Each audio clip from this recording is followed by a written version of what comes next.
Right. We do not need to talk about another goddamn thing between now and November of 2026. I mean, nothing else.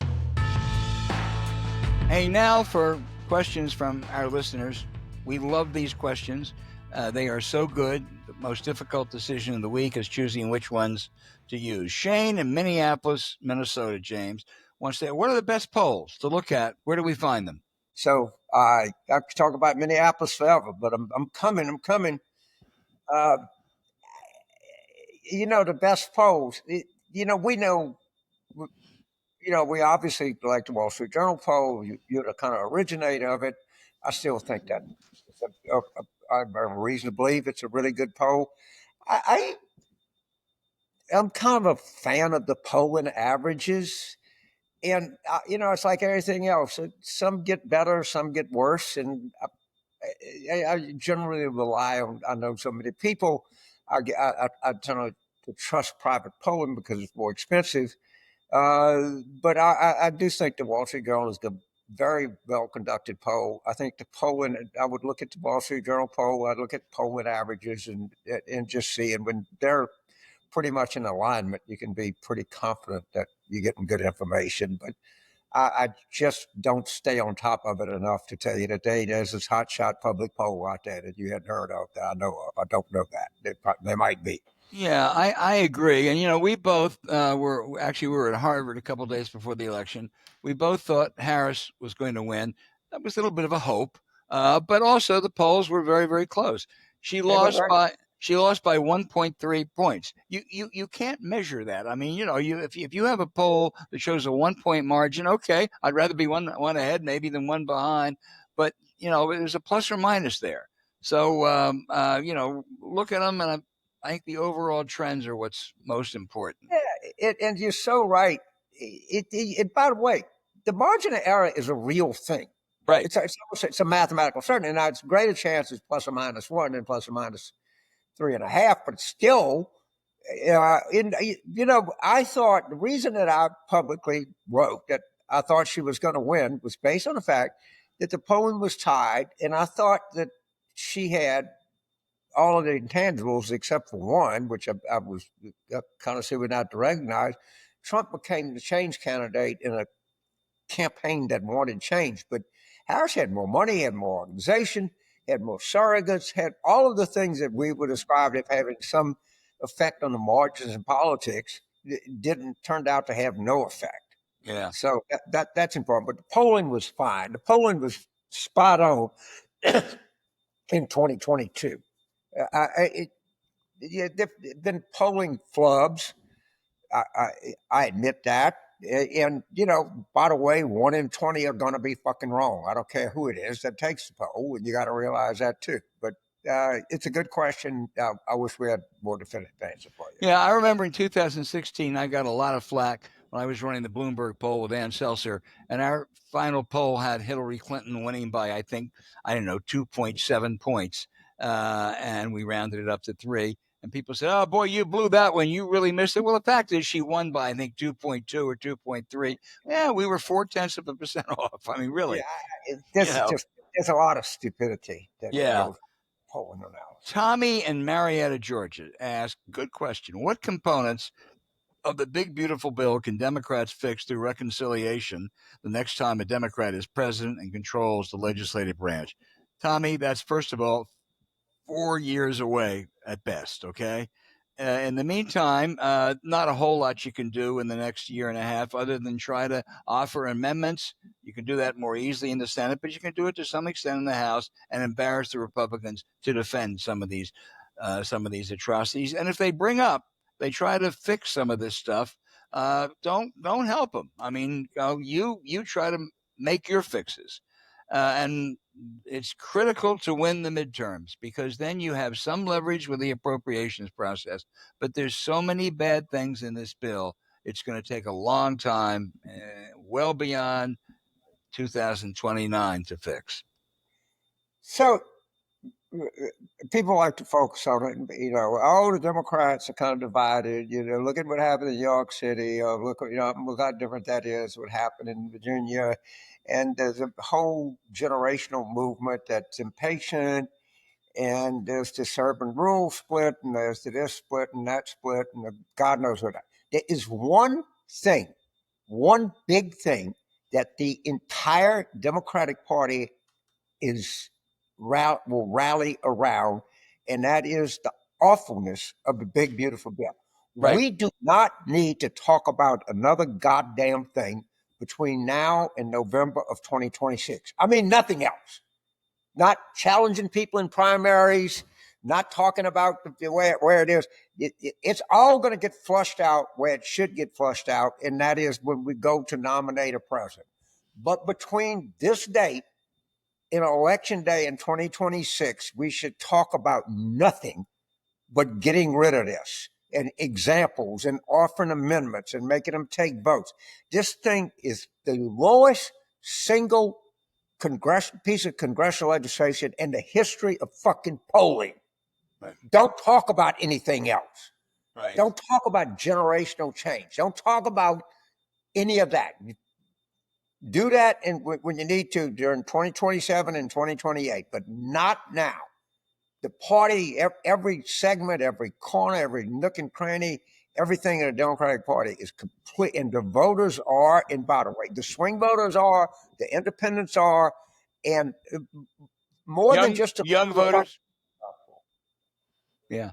No, I know. I think you're absolutely right. And if you want more, you want to be buttressed more than that. Again, I'll repeat for the fourth time. Read the Larry Summers essay in the New York Times this week. James, Rick in Gig Harbor, Washington, asked, will Elon Musk American Party increase or lessen the chances of Democrats taking the House or Senate next year? Oh, I mean, first of all, it's almost they're going to have trouble fielding congressional candidates, and there is this observation, and I think has some validity, that the legislatures and the parties make it harder for third parties, but their problems could be ballot access and everything. Yep. I mean, people just got to understand. You just don't. It's not like running for the town council where you get up one day and say, "I'm going to go down to the courthouse, register." It's a little more complicated. And remember, American elections are not an election; it's 50 different elections, and it's not going to change. I don't think that thing is going to do very much. I don't know what's the difference between it and the Libertarian Party, other than it's got Elon Musk's name. I'm sure that with his kind of money, they'll merge. And libertarians can cost Republicans elections. They have plenty of times when you go back in some of these close Senate and House races that the Libertarian Party, I don't know the number of times I've had somebody say, well, we can't get bad news. We can't get to 50. The good news, we don't have to. And so I think you can conclude it possibly could do some damage when they can get on the ballot of the presidential thing. Well, James, color me skeptical, but I think to the extent they do get on ballots, and won't be in very many in 2026, I think it's more likely to hurt Republican candidates and Democratic candidates. I think so. I completely agree with that. Right. Stephen in San Jose, California. I love this question, James. Asked, Republican Derek Van Orden from Wisconsin said that he and other Republicans, quote, aren't a bunch of little bitches, end quote, just going along with this big, beautiful bill. Then they turned around and voted for the bill. Does this make Derek Van Orden Trump's little bitch? Hey, that's good, Stephen. I agree. I think you have a number of little bitches, but why don't we designate Congressman Van Orden as the chief little bitch, since he brought it up? My observations, I look at this guy, I think he needs that hangover cure we talk about. Yeah. I mean, to me, that guy looks like antibiotics, right? Yeah, he looked like he's drunk all the time, to be honest with you. But maybe I'm seeing something wrong, but I think that guy's drank a beer or two in his life. Jeff in St. Pete, Florida, asked a question that some are asking. Why are Democrats fighting so hard for DEI? Don't we have bigger winning issues? Repeat the question. DEI? Yeah. Why are Democrats fighting so hard for DEI? They don't. Everybody is trying to get away from it. I read a story. AOC has scrubbed her site of pronouns. All right. everybody knows this has been a big, giant, massive disaster, and I don't think it, I think so. There are two kinds of people in this debate. There are people like me that said this is a disaster, and we're still trying to watch the stench of this shit off. Every year that goes by, we get a little bit of a less stench. It was really stupid. Then you have people say, well, probably wasn't that great idea, but no one talks about it, so it didn't hurt us in the election. Bullshit. It hurt us in the election. The whole thing hurt us. It hurt the image of the party. No one that I know of is really promoting this crap anymore. Maybe it's a couple of museums and foundations. That's about all that's left of this nonsense. Yeah, I have always thought that more diversity, inclusion, and equity is a good thing. But what it was taken to extremes. It became, kind of a woke litmus test, and that becomes a not so good thing. And right now, it's again, it goes back to what James said a few minutes ago. There are other bigger issues, principally the big ugly bill, to focus on for Democrats. I need to clean something up here. When I was going on this rant about DEI, what it was really at the core of it was the whole identity politics movement, of Right. which clearly DEI was a part of. But do I think that diversity should be a part of everything? I obviously do. A long time ago, I worked in the mayor's office in East Baton Rouge and Baton Rouge. It was a long time ago, but it didn't had not hired a single black fireman in its existence. Well, shit, you just got to, and the court correctly said you got to go hire 20 right now, and I agree with that. So the DEI was conflating that with a lot of the identity movement, but the idea that, and all you had these people coming up saying how not to be this, and they were shaking companies down, they were doing seminars on how to not be a racist and stuff, and people resented it. And I could understand that. No one wants to sit on a Saturday morning being mandated to be told you're some kind of awful human being. That part was definitely a racket. But Yeah. I generally want to be clear. I'm generally supportive of any effort to bring more diversity to any organization. Yeah. Me too.